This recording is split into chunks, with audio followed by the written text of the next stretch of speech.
Hi friends, welcome to Harmony Hills Home and Garden. I'm Jenny and we're gardening here in Baltimore, Maryland, Zone 7. Today I'd like to try to find homes for some plants that I bought on clearance last year, and I think I'm going to be creating some brand new planting spaces in the yard today. So come with me and let's see if we can find some new places to put plants and kind of create something new and special in the yard. Last week I bought some new shrubs and some perennials and things, and I didn't really have a great idea of where they might go, except I knew they would go into the front yard. This is really the only full sun space that we have to count on in the garden, and I wanted to have some shrubs that would provide winter interest and also something that brings the garden a little bit more forward toward the sidewalk and the pedestrians that we have walking throughout our neighborhood all the time. We have a wonderful neighborhood full of great people, and I want to bring some of our garden more out toward them. So I think I'm going to be planting some shrubs out here at the corner of our front walk and the sidewalk. The camera is not crooked. This just is showing how much of a slope we have from the top of our yard on the north side to the bottom of our yard on the south side. Our house is level, the camera is level, the sidewalk is not. All right, so I have these shrubs that I bought last year. Let me pull them a little closer. Last week at Lowe's on 50% off, I bought some Weigela, and these are proven winter shrubs. I have two of them, and these are spilled wine Weigela. They want full sun. They will get to be 2 to 3 feet tall and 3 feet wide, and it says they're medium deer resistant, so I think I probably will have to spray them if I want to keep the deer off of them. But these will grow about 3 feet wide, 2 to 3 feet tall, in a nice mounded shape. And then their leaves over time will turn into a nice dark burgundy colored foliage. So something different. It's got some color interest in its foliage, and then in the spring puts off beautiful pink flowers that look a little bit like that. So I have two of these, and I think I'm going to flank either side of the front walk with these. And so as far as placement of them, I already have a circle around the lamppost that I put annuals in there. Usually right now I have dahlias in there. But I think I'm going to be creating a new planting space that probably starts about here and goes this way and back down. So a nice little quarter round pie shape. And I'll probably mimic it on this side as well. So with that in mind, let me see if I can place these Weigelas into a nice location.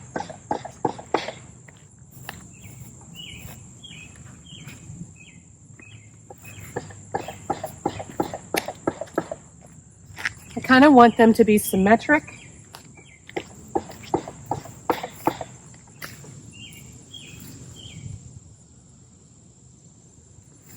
Something like that maybe. So if they get to be 3 feet around, that means they'll come about to here at full size. So there will still be some room between it and the sidewalk. And it'll come down to about right here. So I'll have room in the front that I could plant other things. So I think those are going to be the cornerstone symmetry for these beds. And from there, I don't think we have to be symmetric at all. All right, and then the other things that I bought that I want to put out here, one of them is this magenta chiffon rose of Sharon. This is another proven winter's plant, and I love its color. I wouldn't necessarily call it magenta, although I guess it counts as magenta. It's a double-flowered rose of Sharon.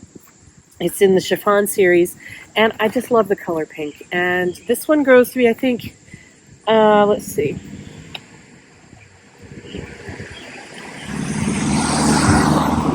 This one will get 8 to 12 feet tall and 4 to 6 feet wide. So I need to give it some space out here, and I don't want it to block the view of the house. So I need to space it kind of away from the sidewalk so that it's not in the way of the front walk.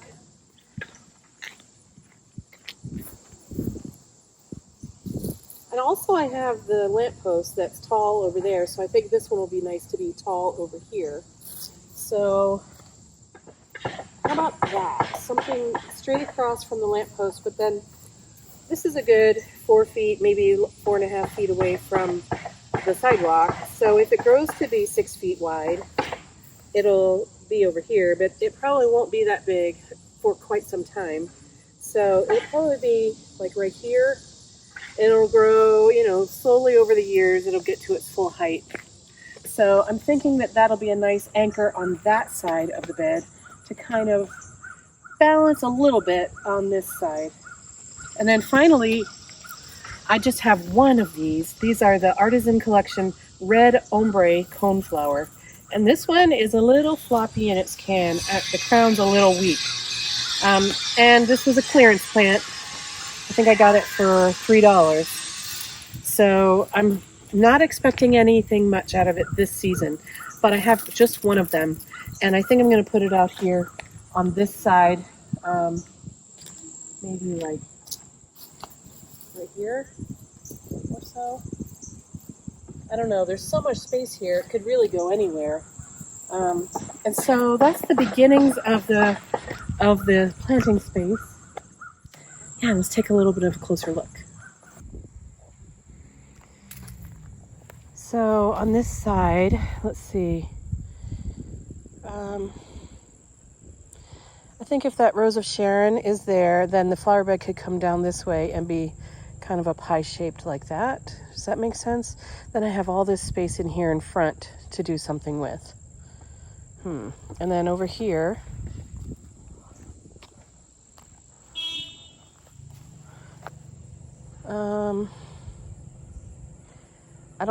I'm not adding much over here. How is this gonna look if I'm standing here?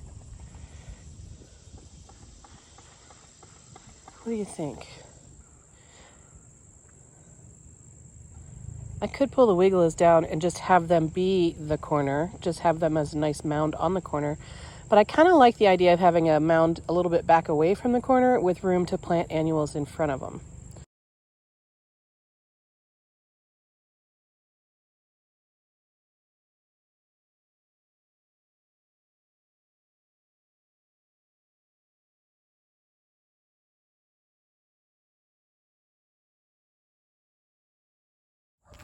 Okay, I think this is the location I want to put these shrubs. The Weigela I've pulled a little bit closer to the front, and so now they're kind of equidistant from the front and the side. And if they grow to be 3 feet wide, that'll bring them pretty close around there, but maybe they won't grow that big, or maybe I'll trim them back, or maybe I like having them there. I don't know. I could always move them also, I guess. And then I pulled the Rose of Sharon forward a little bit and a little bit this way too, so I don't know, it was just feeling too far out in the middle of nowhere over here. So I think this spacing, if it grows to be 4 feet pretty soon, it'll be like over to there. So yeah, I think that's pretty good. And then I'm not sure where I'm going to put this. It keeps wanting to flop over, so I just laid it down. Not sure where that's going to end up going. Okay, so now I think I've settled on where these shrubs are going, so I need to dig them in. Now, okay, so in the backyard all season long, I've been digging out sod and laying down compost and then mulching and planting. And that is not the no-dig method. The no-dig method, I'm going to try out here. So what you do is you put down some sort of compostable material like newspaper or cardboard, and you lay that right on top of your grass, and then you cover that with compost and you cover that with mulch.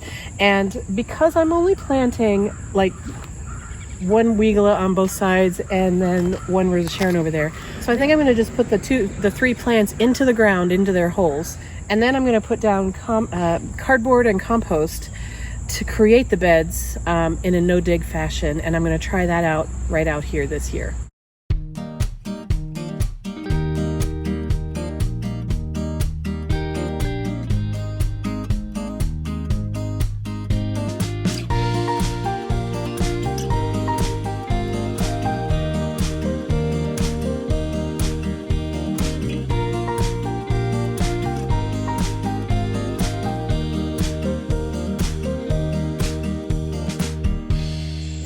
Okay, so you can see we have really tough clay soil here.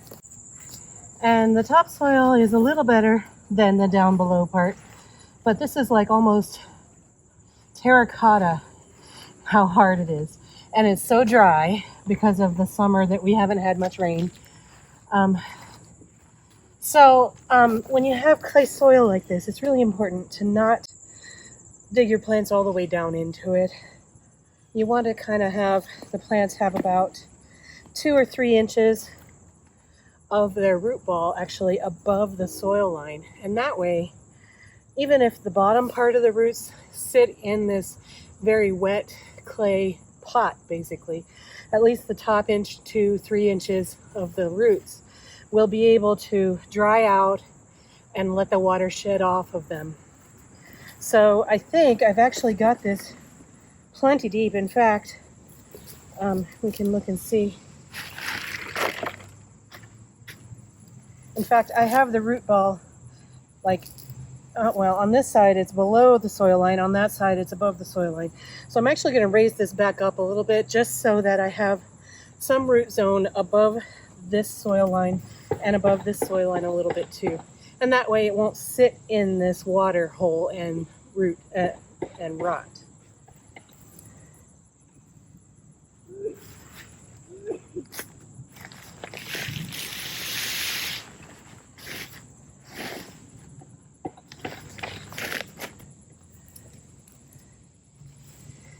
That's pretty good. I'm about 1 inch above the soil line on this side and about 2 inches above on that side. I think that's pretty good. Now I just have to choose front and back.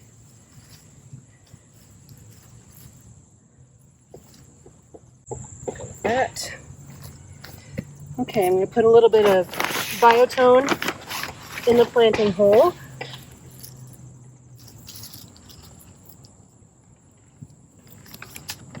And then backfill with this soil, this terrible, dry, yucky soil.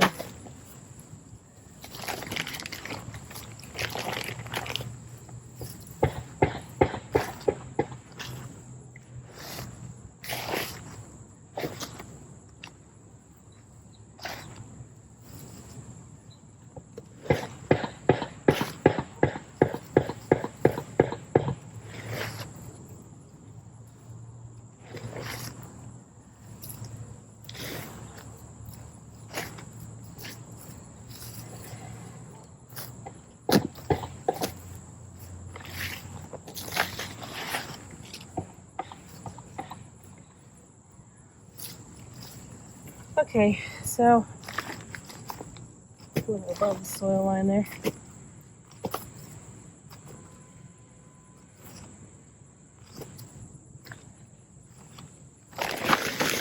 Okay, good.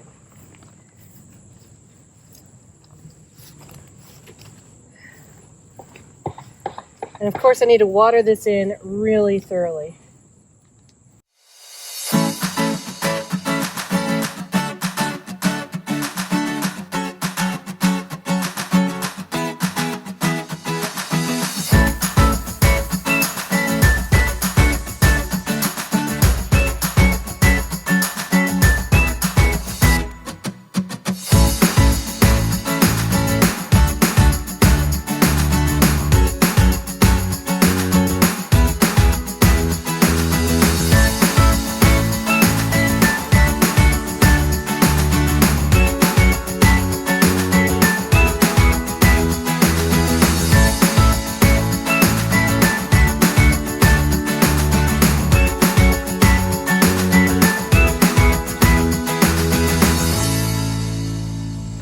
Okay, after digging these 2 holes in dry clay, I figured, what do I have to lose? Let me see if I can moisten it, see if it's any easier to work with and dig in.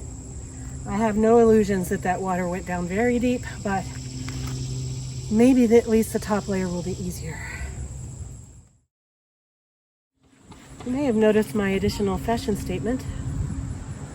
The sweat in my eyes, not a good thing.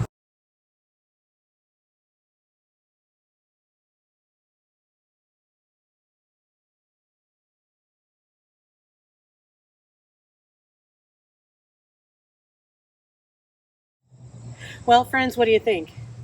I'm pretty pleased with it. I've got the Weiglas right here in the corner, or Weigela, or Weidelia, or Weigela, or Weigela, or Weigela, however you say it. Anyway, they're right here, the spilled wine, and they're going to be a nice entry welcoming mound of beautifulness. And then back here to balance this planting, I've got the magenta chiffon rose of Sharon, and it's just going to grow bigger and more beautiful over the seasons. So the next step for this area, number one, keep it watered. I definitely need to make sure this is getting adequate water throughout the rest of the hot summer. So I'll be checking this every day. It may be twice a day, depending on how the heat and humidity goes. Second thing I need to do is get some mulch and some compost and cardboard, and lay out the cardboard and then cover it with the compost and the mulch to define where the beds are going to go. I don't think my husband is going to really enjoy mowing this grass the way these are right now, so I really need to get the beds defined as soon as I can. And then it's just a matter of more planting and deciding what's going to go in here and getting a nice planting plan in place. So maybe I sense another trip to the Lowe's to see what they have on clearance. I need to go there for compost anyway. What do you think? I think that sounds like a great plan. So I'm going to actually get myself together and hop in the car and go over to the home improvement store, see what I can find. Oops. All right, well, it is later in the same day. I'm a little bit cleaned up. I got my shower in. I feel so much nicer now. And I did go to Lowe's and I found some plants still on clearance, still 50% off or more than 50% off. And I got some compost. So let me share with you what I found at Lowe's. Again, these are plants that were available on clearance. I didn't pay full price for any plants. They do still have some plants and shrubs on offer for full price. And they had 2 aisles worth of shrubs and small trees for 50% off. And then they have their clearance racks of dried up things and things that they don't think will sell well that they've put on clearance for more than 50% off in most cases. So let me share. These are Proven Winners Amazing Daisies Banana Cream. These were originally $9.98. I got them for $4 each. And they look pretty rough if you just look at this part.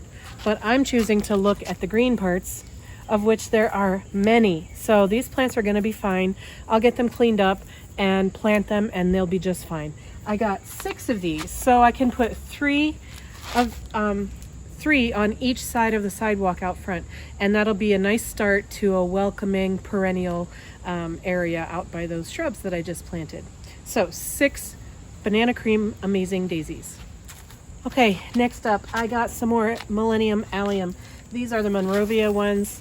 These are a huge clump in nice big pot, and this was originally $12.98. They were 50% off, so I got them for, what's that, $6.49 each. And they do have lots of buds on them, so they will bloom this year. There's some dried up leaves here, but mostly these clumps are going to be just fine. And I got 4 of them. So on each side of the sidewalk out front, I can put 2 of these nice big clumps.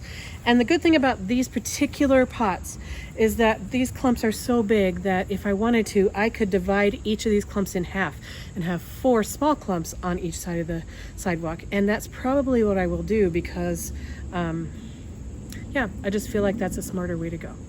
I'm pretty excited about these 2 shrubs. These were on sale for 50% off in the shrub section at Lowe's. These are dwarf Burford hollies. Now I don't know for sure because when we moved in, we didn't have any information about what the foundation shrubs out front were. But I think just looking at it and doing some plant ID and things like that, I think that out front, the hollies that we have are Burford hollies. They're glossy, they're pretty thick and firm leaves, very pretty, a little bit pokey. And so I got 2 more dwarf Burford hollies, and these will grow to be 6 feet tall and 4 feet around if I let them get that big, although you can prune them and keep them smaller. And these are hardy down to zone 6. So I'm going to put 1 of each of these on outside on either side of the sidewalk out front, probably further out away from where the weigela are. By the way, weigela is probably the most common way to pronounce that shrub. I don't know what I was doing. Way back, do you guys remember the TV show on PBS called Victory Garden? It used to be on Saturday mornings, and it was filmed up in Boston, and then they had Victory Garden South that was P. Allen Smith down in Georgia. Is that right? Is that who that was? I don't know. Anyway, on Victory Garden, back in the mid to late 80s when I was watching that in college, believe it or not, they pronounced this shrub Weigela, as in like almost the German pronunciation of which would be Vigela. So that's how I came to know this shrub, Weigela. And so then I moved to Raleigh, North Carolina, and everybody down there is saying Weigelia. And I thought, that's the oddest way in the world to say that name. And so I'm kind of settling in on Weigela as the way I'll probably say it, although every once in a while I still go back to that original Weigela thing. So anyway, so these are going to go out front by the sidewalk on the outside of the Weigelas. Okay, and then the last shrubs that I got, I'm excited about these. I've been looking for these, but I hadn't really seen them this season. I hear about these all the time on many of the gardening channels that I follow. These are Sunshine Ligustrum from Southern Living Plant Collection. And I got these on half price, $34.98, regularly $17.50 each. Here comes my husband home from work.